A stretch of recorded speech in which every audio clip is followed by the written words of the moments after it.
There used to be a time when I used to visit bars quite often within a week, but it has been a long time since then. Now I'm too busy with my work as a lawyer that I hardly get any time for myself, let alone partying in a bar. Currently, I'm occupied with a sensitive case that I'm set to solve by any means necessary. Still, whenever I pass by any alley where there are lots of bars or clubs and see those homeless people selling things, I'm reminded of all those nights when I used to go see her before that incident took place a few months ago. The first time I saw her was the night when I was visiting X nightclub. It was one of the usual spots for our friends to hang out together. Her clothes looked shabby, and her hair was in a mess, but despite all those negative things, she still looked more gorgeous than any woman I had seen. She must be around in her late 30s, but even her sylph-like figure could not hide her beauty. Her complexion was amazing. She had the longest eyelashes, prettiest eyes, and the best cheekbone. All the features that I couldn't help but admire, even as a woman. She was selling stone-like jewelry, which quite few to be able to make any profit for the day, but still, I had the sudden urge to buy whatever she was selling, since I couldn't withstand watching her in this condition. Those of you who are thinking why a girl like me was thinking of such things, well, first thing, I guess it was the sympathy, which is a common human nature among us, and second, she somehow reminded me of my dead elder sister.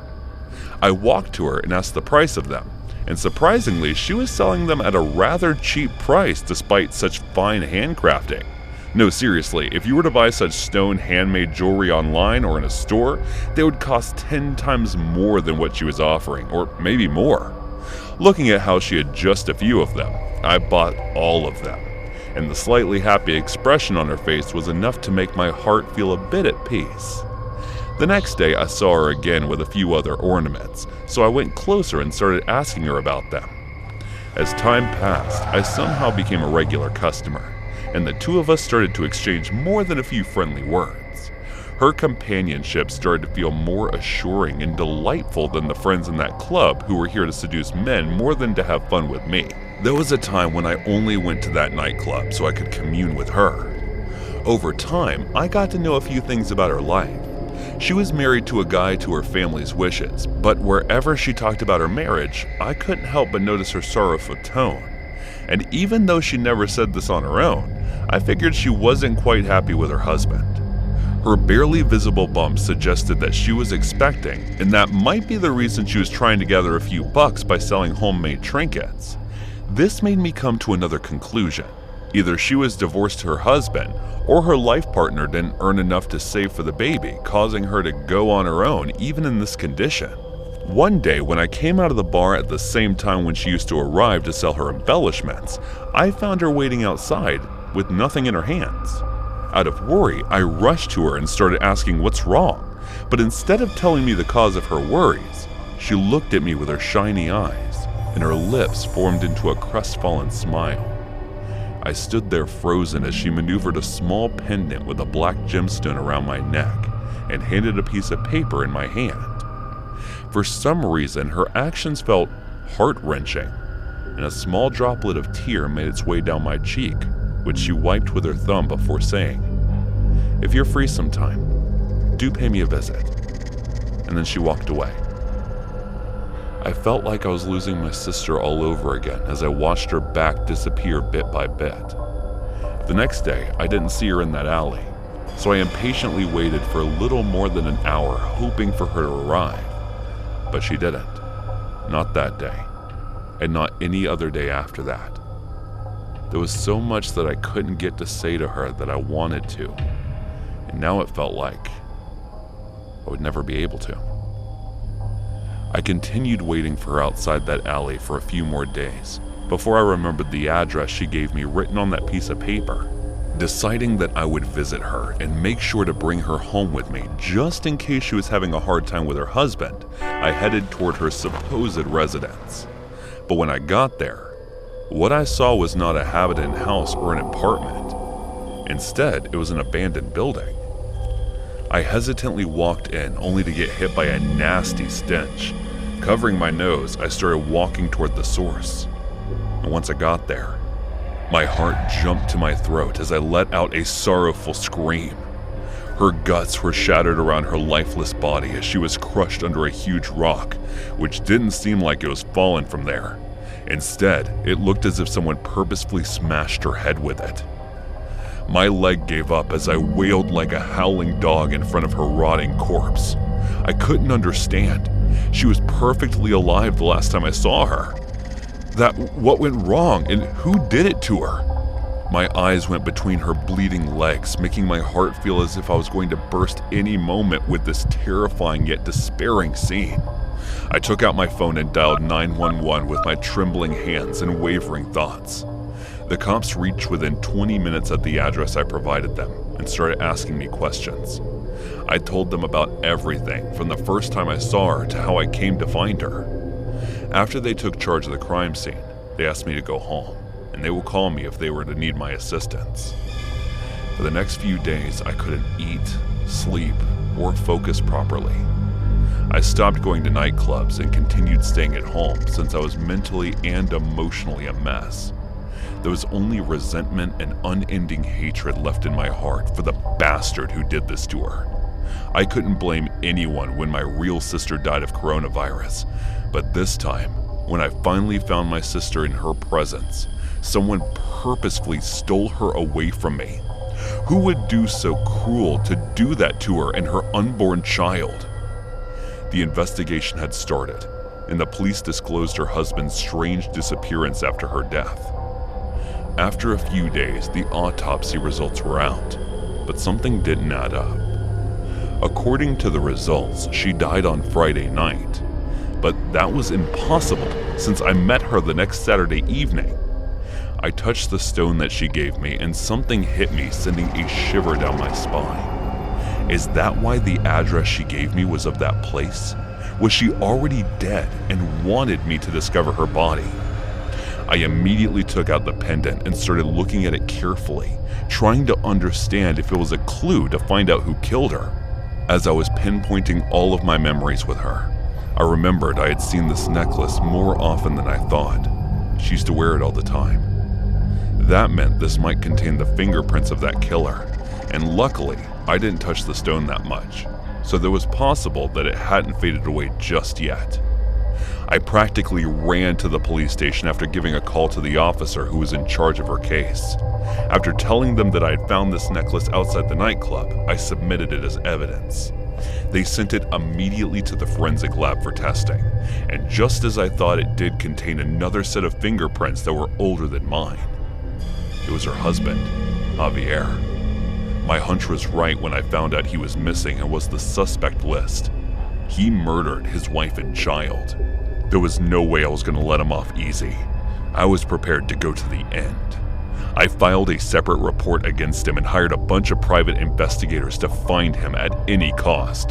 That bastard had taken out a life insurance policy in her name and was thinking of getting that money, so there was no way he was not going to make a move on that. And even if he didn't, even if the search for him was to go in vain, I am set to find that son of a bitch and drag him into the hell where he deserves to be. I have a clue in my hand that suggests that the piece of shit was hiding somewhere in Las Vegas. That filth has no clue what's coming his way. Just wait till I get my hands on him. Hey guys, thanks so much for all the support. If you haven't subscribed to the channel yet, please feel free to do so. Are you sure you're going to be alright at home? Mom asked one more time before leaving. Yes, Mama, I'll be fine. Now go. I almost pushed her after saying that. Don't worry, your father will be back at 10 p.m., so you won't be alone for long, she said, looking at me in concern. Yeah, I know. Now, bye. Otherwise, you guys are going to be late, I said with a smile. She is right, Mom. If you keep this up, we are going to be late. Guess who might have said that? The sister you never wanted, but ended up getting and loving younger sister Gracie. I teased her by sticking out my tongue before shutting the door behind them. She gets annoyed whenever I do that. You guys must be wondering where they're going and why in the world I was staying at home. Well, they are going to Taylor Swift's music concert, which I would have given anything to go to. Since I have recently started to develop new symptoms where even the slightest loud noise makes my head throb, I couldn't. Doctors have suggested that there was a possibility that I'm developing hyperacusis in one of my ears, but it could be something else as well. So here I am missing my favorite singer's concert. Now that I was home alone, I wasn't going to let this chance go to waste. I was about to put this time to good use. So I put on my earplugs and went to the kitchen to make a few snacks for my entertainment time. Looking at how loud noises affected me, I resisted my urge to put music on, but I could still do some dance moves without it. So with not so expert steps, I went ahead and made some popcorn for myself. Sandwich was already in the sandwich maker, and now all I needed was some cookies and a Coke bottle from the refrigerator, and my feast would start. Once I was done, I grabbed them and took them upstairs to my room, where my one-person party was going to be held. I was never much of a movie person. Instead, my alone times were dedicated to books and comics that were far more interesting than any movie. Once I start reading a book, I wouldn't put it down until I was finished, and the moment the ending was read by me, it would feel like the world had come to an end. The process keeps repeating itself with all the interesting books I find. Now I love books and reading stuff, but I'm not that good at studying. I'm just an average student. You know, whenever my relatives visit and invade my privacy by barging into my room, they think I'm a book nerd who must be studying all the time as they look around and judge by the amount of books in my room. They would be like, wow, Chloe must be a genius. You guys must be so proud. I wish my child was like her, and my parents go, yeah, sure. But I know just by looking at their eyes what they think whenever this happens. Study, yeah, my ass. My parents are cool about such things, and they never discuss our results score with anyone. Guess they might have suffered the same thing in the past to be this way. And I feel so thankful to them whenever my classmates say that their parents shame them by comparing their score with their neighbor's kids or some relative's kids. Well, enough with all this. Let's get back to me entering my room with a handful of snacks. After putting them carefully on the bed, I went ahead and grabbed one of my favorite books, and the moment I opened it to read, my phone started vibrating. Annoyingly, I looked over the screen only to see it was Adam texting me. He was my boyfriend, but I wasn't talking to him because of an argument we had, and now that I tried to remember what started it, I couldn't remember. Accepting defeat was not going to happen, so I stayed mad until he apologizes to me first for whatever we argued, since I know it might have been a mistake in the first place. I still replied to his text message, a bit of a cold response per se, but if he were to try a little bit harder, I was going to forgive him with a little added sexting to bonus it. And looking at his constant messages, he was going to earn that bonus. After a few apologetic and cutesy messages of his, we made up and started talking naughty things. As I was busy on the phone, I heard a thud sound coming from downstairs, which was rather loud since it sent a headache to me, but thinking it was Dad, I ignored it. An urge to pee made me get up from my bed and walk downstairs, and as I was walking to the toilet, I saw from the corner of my eye that the sensor light on the front door was turned on, which meant someone was there. "Dad, you home?" I asked, but there was no response. I didn't think of it much and went inside the restroom to finish my business. After about 10 minutes, I got out there only to notice the sensor light was still on. "Dad, what are you still standing there for?" As I walked there while saying this, I froze, as I saw no one was there and the light was still on. My heart leaped to my throat. There was no way the sensor light had a problem since it was brand new, so why in the world was it still on? I was nervous and terrified, thinking what might be standing there, but instead of turning and running back to my room, my legs just froze, refusing to move. I stood there panic-stricken for about 1 minute when the light suddenly turned off, giving me another jump scare. That was when the doorknob started to move, and with the opening door, the light turned on again. I was about to scream when I saw Dad standing there with his hand on his chest. Guess he might have been surprised seeing me standing frozen there. "Dad, you scared me. Why did you go back outside? And what is up with this stupid light?" He seemed to be startled as I asked him that. He looked up at me before saying, "What are you talking about, Chloe? I just got here." Upon hearing that, my face turned pale, and I hesitantly looked over at the sensor light. "Dad, can you get the sensor light checked?" I said with my slight trembling voice. Guess Father sensed something was wrong, and he nodded yes. After that, I went directly to my room and hid myself under the blanket. It might have just been my imagination, but I was still feeling scared to my core, thinking, what if it wasn't? The next day, vindication in the light that there was nothing wrong with it doubled the fear in me. Nothing out of the ordinary happened after that one incident, but I'm still scared of it to this day. At times, I wonder what in the world it was that day. Was there something paranormal in action?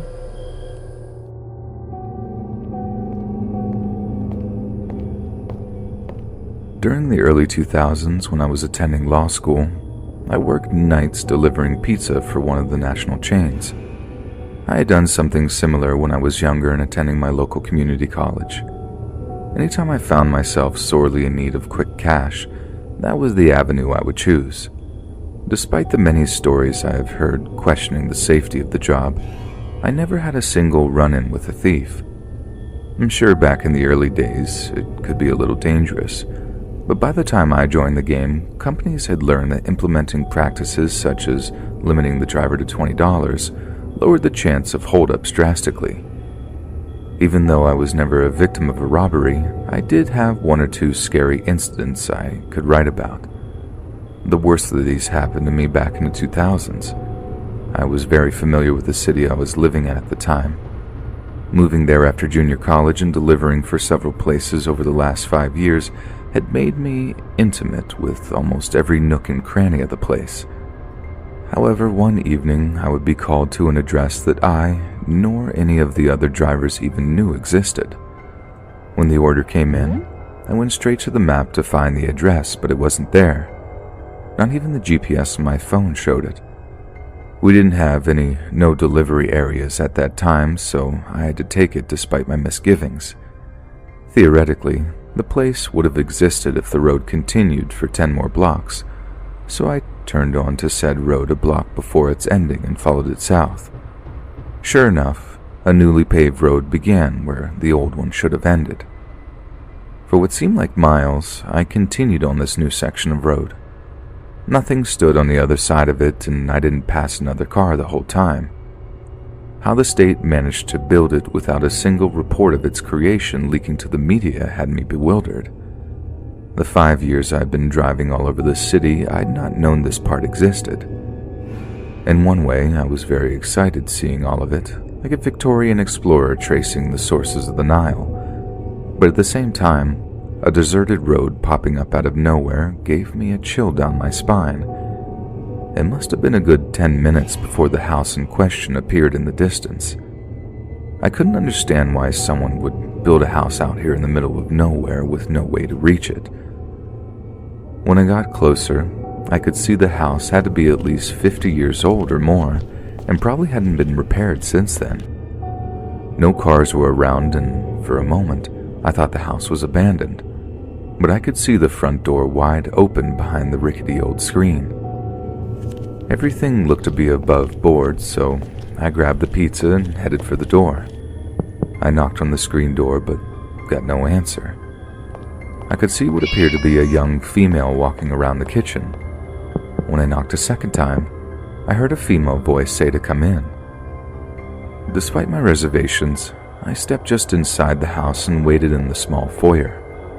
I had learned from other drivers early on not to enter an unfamiliar house, but I had yet to see anything to concern me. I assumed the woman would be coming out soon to pay me.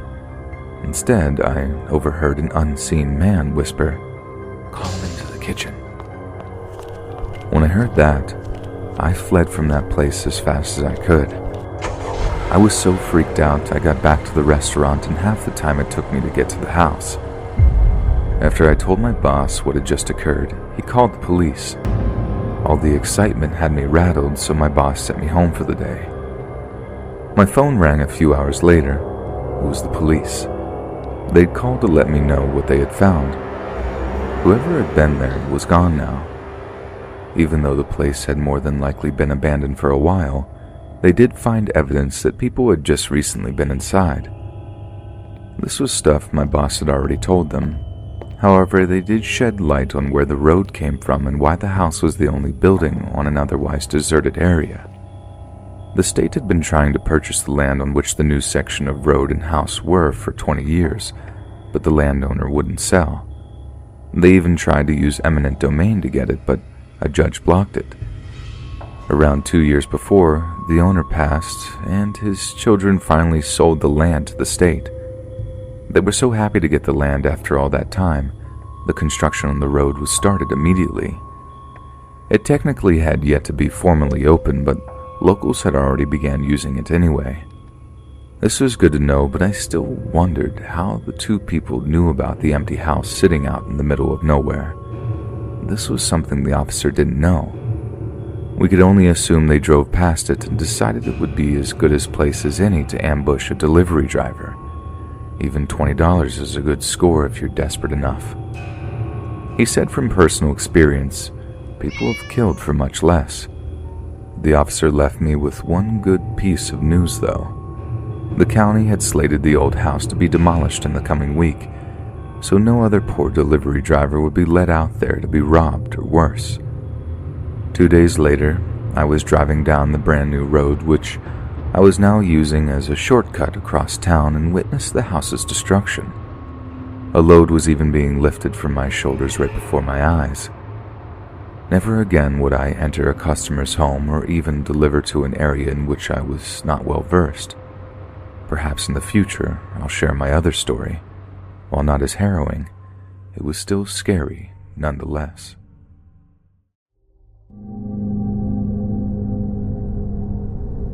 My story takes place in 2014. I was 2 years out of college and couldn't keep a job to save my life. My attitude wouldn't change until much later. Anyhow, I got connected with a house-sitting agency. The job itself was cool, but the woman running the place was just a jerk to everyone. You may be seeing a pattern here, but I promise you, in this case, I wasn't the actual problem. Well, I put up with her terrible attitude for as long as possible. Nevertheless, the day came when I gave her a piece of my mind.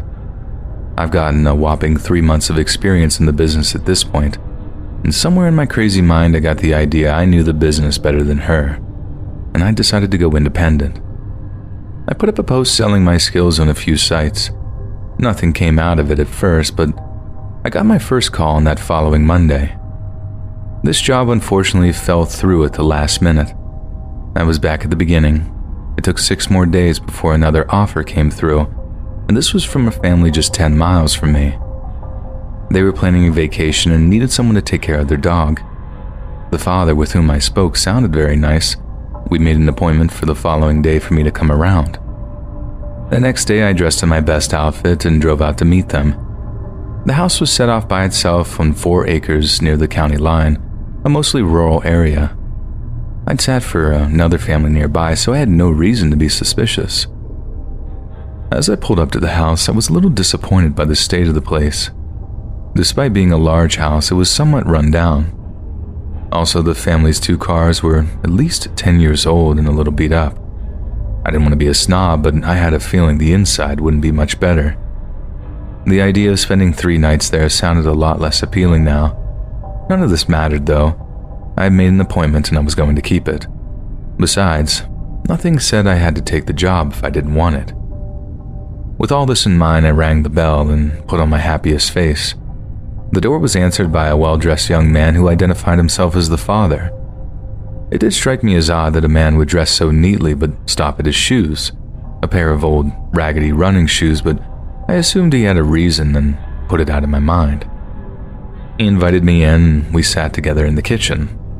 I was relieved to see that the interior was in better shape, but I did notice a slight musty smell. The job was looking a bit of a mixed bag. I was leaning toward turning it down, but what came in the next half hour or so would determine my final decision. While we waited for his wife to join us, the man and I made small talk. I was told she was putting the kids down for a nap and would be just a moment. I could hear movement down the hall. There was no indication that he was lying. However, as the seconds passed, small little things began to bother me. For starters, there was no sign any pets or children lived there. No toys laying around, no sippy cups, no water bowls or dog beds. The closer I looked, the less it looked like anyone lived there at all. Yet, it was fully furnished, but no dishes sat on the counters or appliances ran in the background. I began to feel a slight unease. Something was telling me to get out. And while this was all going on inside my head, the father was talking. He was telling a story and using his hands a lot. And this was when I noticed his fingernails. Why would a man who seemed to care so much about his appearance have such dirty fingernails? Strike 2. This is a mid-level office worker if I had to guess. He would certainly not be doing manual labor. Even if he had a hobby like woodworking, wouldn't he bother to at least clean under his nails? I'm well aware of how stupid this all sounds, but put it together, with all the other things I've noticed, my instincts were telling me to leave. I knew if something was wrong, I needed to play it cool. If not, I didn't want to cause a scene. No sense in destroying a business before I even got it off the ground. As calmly as I could, I said I had forgotten something in my car. I'd go out and grab it, then return in just a moment. I smiled and stood up. As I turned to walk away, the man grabbed my wrist and held me. Strike 3. This was all the proof I needed. My heart began to pound. He looked at me and spoke through gritted teeth. "You're not going anywhere, honey." All the kindness had left his voice. The true face now stared coldly back at me. Panic surged through every inch of my body. I knew I wasn't going to leave this place the same person I was when I entered. That is, if I ever left at all. I noticed his eyes jumping back and forth from me to the hall. He appeared nervous. Perhaps his partner or partners were being detained by something. All I knew was that I had to get away before they arrived. I waited until he looked toward the hall again and took my chance. I yanked my arm away as hard as I could. His temporary lack of focus gave me just enough advantage to break free. I ran straight for the front door. I had wisely worn flats instead of my usual heels. This decision was the thing that allowed me to get away. Any woman reading this knows why. And no sooner had I broken free, my captor yells out to his accomplices. Why he hadn't called to them until now still eludes me. Not bothering to lock my car door was another choice I'd made that would ultimately benefit me. The distance, although just a few feet from the door to my car, seemed like miles. I made it into my car and was able to lock the door before they managed to catch me. It wasn't until I was in the midst of juggling with my keys that I saw the second of the men. While I struggled to get my car started, my now 2 assailants banged on the car and pulled at the door handle. The second man was much larger than the other. There was no way I would have gotten away from him. I did finally get the car going and sped away from the property. It was the first time I can recall taking a breath in the preceding 5 minutes. As I sped down the highway, I called 911 to report my near abduction. I wasn't sure if my attackers were still pursuing me or not. Instead of heading home, I made for the nearest police station. I didn't dare let my guard down until I was safely inside the building and speaking to an officer. I quickly repeated my incident to the cop. He filed a report while we waited to hear from the patrol cars that had been sent to the house. It wasn't a shock to hear that the men had fled. What did shock me was what the officers discovered in the master bedroom. The report stated the following, but I will be paraphrasing. When Officers White and Dawson reached the largest bedroom of the home, they discovered it had been stripped bare of furniture. In place of the furniture, the walls and floors had been covered in multiple layers of what looked to be contractor's plastic sheeting. What purpose the assailants had in mind for the room can only be guessed at this time. I still tear up at the thought of what awaited me in that room. I've never been a religious person, but I can't help but feel someone or something was watching out for me that day. I wish I could say that my would-be attackers were caught and are now doing life in prison, but the truth is, they remain unidentified to this day. The house they had used turned out to be uninhabited. After the death of the owner, the family had let it lay fallow. No further hints were needed. I decided the independent house-sitting business wasn't for me. I continued to bounce between jobs until I got on with a small printing shop. The family that runs the place are the kindest folks I've ever met, and they are far more forgiving of my little quirks than my previous employers. I'm coming up on my 4th year with them, and I hope I'll be there until my retirement. Now that I'm 7 years older and more mature, I've learned just how dangerous the world can be. In my early 20s, I wouldn't have thought twice about traveling to strange places alone. In retrospect, my overconfidence in my ability to protect myself is what led me to that house, and no one could have convinced me I was wrong. Since that day, I've become much more vigilant about my safety. I don't go anywhere without crossing all my T's and dotting my I's. By far, the most important thing I do is listen to my instincts. They are what saved me that day. And don't worry about offending someone if you feel you may be in danger. We have these senses for a reason. Please, pay them close attention and be careful, ladies. Goodbye, and stay safe.